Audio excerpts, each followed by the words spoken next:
The Los Angeles Chargers are looking to make a run for the Super Bowl. They had the franchise quarterback. They had the two franchise tackles coming back off of injuries. And if they're healthy, they're the best tackle duo in the NFL. They have a deep receiving core. They have a talented running back room. They have a talented defense. There's really a lot going for them. Plus the addition of Mike McDaniels to call the offense instead of being the head coach. He's now just doing offense. This team has the potential to really splash and be the breakout team the Chargers have been waiting for so long. But the question is, are they ready? Or will this just be another season of ifs?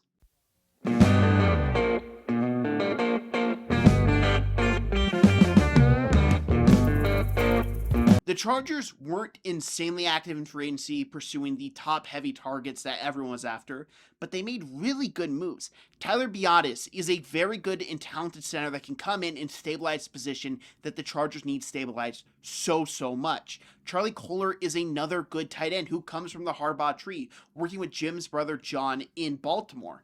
They know how to utilize him. He's going to come in and be a reliable blocking inline tight end that can go out and have some receiving threat as well. Just a talented player.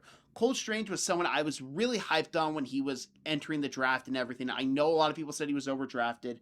I still like him. I still think highly of him, and I would really like to see him utilized in this Chargers team to the fullest. I understand his time in New England did not go the way everyone hoped it was gonna. I just think he's talented, and he did play in Miami last year. He has familiarity with offense coordinator Mike McDaniels. I like that move a lot. Keaton Mitchell, a very talented running back. I don't know how much playing time he will get because the Chargers have a really talented running back room, but he's a very talented player. We saw him utilized in Baltimore. Whenever he got the football, splash plays would come. I like the move a lot. But you look at the guys they lost. Odafe Oweh, who they brought in during the season last year, left, got paid a lot of money. I don't know if I would have been comfortable paying him that much. Zion Johnson, I don't really think that's a bad thing at all. You lose him. He's an upgrade for Cleveland, and that's not saying a whole lot, but Zion Johnson was not the best Charger. Benjamin St-Juste, he goes to Green Bay, nothing major. And outside of really Odafe Oweh, I don't view the Chargers losing anything that's going to really impact them on the season. Zion Johnson was a black hole for their offensive line last year. And overall, I just think that this team is in a better position now with the guards they have currently in place. When you look at Cole Strange, who I do like a lot, and Tyler Biadasz, who will be the starting center, their interior offensive line is improved than if they just paid Zion Johnson and kept him long term.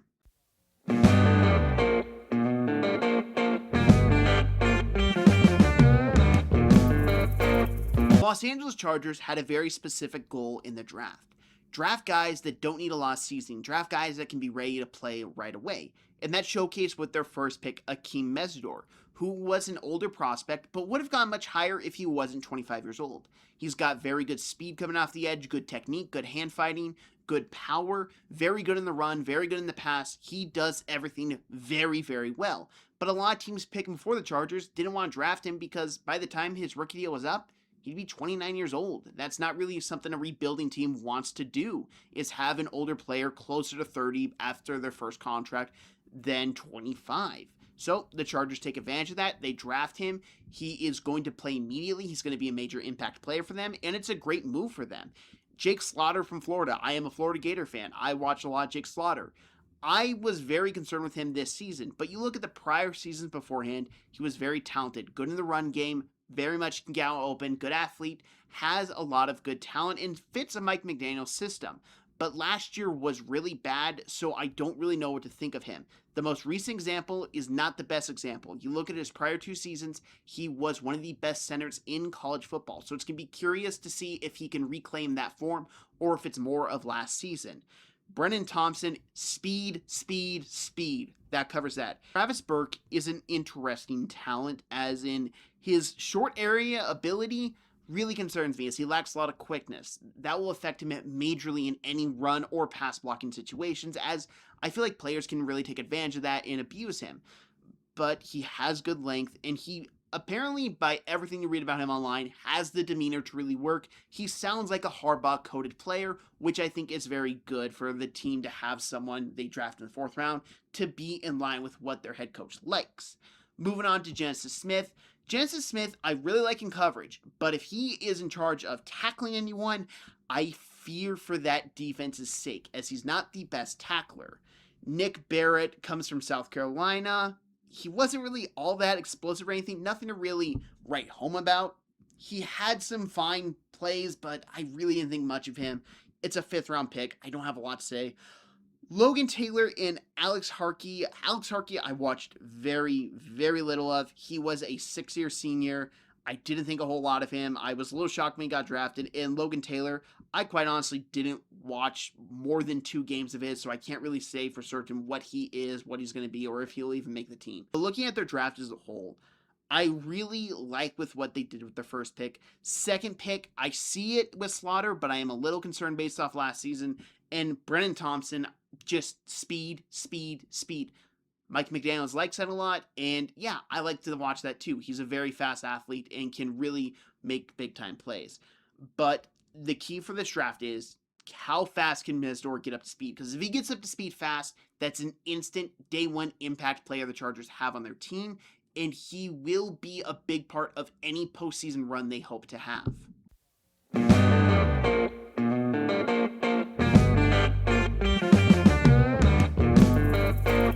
Now, looking at the Chargers this season, it's very hard for me to say they're not the best team in the AFC West, because that's honestly how I view them.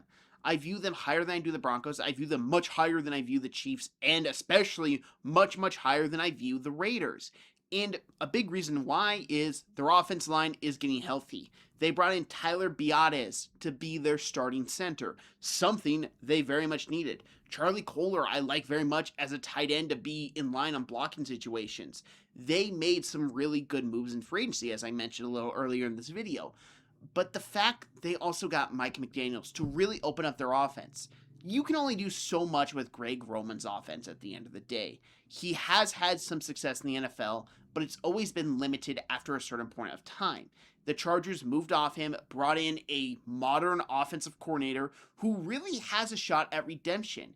You don't think he's looking at this team like, oh, if I do really well here, I'll be a head coach again and I can avoid another Miami Dolphins situation. I can actually go to a team that's well managed.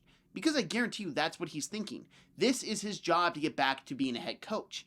And he's tying himself to Justin Herbert, who is an immensely talented quarterback and has a chance to win the MVP in my opinion. He's going to be in a fun, dynamic offense that's really going to highlight his skill set. He has a deep receiving core around him, and he's got running backs that he can use in run game to really help lessen the back end of the defense. Maybe they'll have to come up a little bit. If Omarion Hampton or Kamani Vidal's having a good game, they have to come up. They maybe will be susceptible to play action, allowing Herbert to hit some deep bombs over their head. Mike McDaniels allows Herbert and the Chargers offense to do so much more. It's really making them a contender in my opinion. And like I said, their offensive tackles are the best duo in the NFL. Slater and Alt, both suffering season-ending injuries last year, really screwed them from the start. And there was no coming back from it. The fact they made the playoffs after that is a true testament to what Harbaugh did as a head coach. Now, they did lose to the Patriots. I don't think they played all too bad in that game defensively. Offensively, it was a train wreck, but their offense line got caved in every other play. Now, the defense side of the football, I do have my concerns because you're losing Jesse Minter. And I know they hired from this same tree. They are going to run the exact same defense, all of that. But losing Jesse Minter to me is a big loss because he is one of the best young defensive minds in the game of football in general. Not just NFL, but college and everything. But I gotta shout out their draft pick like I did a little bit ago, Akeem Mesidor. Akeem Mesidor was someone I was a little lower on in the draft process, as I mentioned, but it wasn't anything due to his ability. It was strictly age. I wanted him to go to a contender, and the Chargers are a contender-level team. He can immediately come in, and he can impact day one, which is a big thing when you look at Akeem Mesidor is he's not going to be the guy that you're going to sit and develop. He's going to be out there week one starting, and you look at the Chargers who have an aging edge rusher in Khalil Mack who has defied Father Time for a good while, but won't be able to defy him forever. You need that next guy to step up and make those impact plays. Akeem Mesidor will bring that for them throughout the entire season. And I would be remiss if I didn't shout out Ladd McConkey, one of the most underrated wide receivers in the NFL, and in my opinion, going to have another major breakout season. If you play fantasy football, draft Ladd McConkey, because Mike McDaniels is going to design stuff for him. He's going to get open a lot, and he's going to be utilized to his fullest potential. Overall, I look at the Chargers as this team. that's just ready to break out. They've had some bad breaks, and I understand the whole if man thing with Justin Herbert. It's why I made it the thumbnail for this video, because if man is very funny. But the truth is, when Justin Herbert has the team around him, he is a special level talent and a top 10 quarterback and can even be a top 5 quarterback when everything around him is working. But the problem is the Chargers have had injuries, and they've been, well, quite frankly, the Chargers, where they haven't supplanted talent around him for an entire season. If that is there this season, they can win the Super Bowl.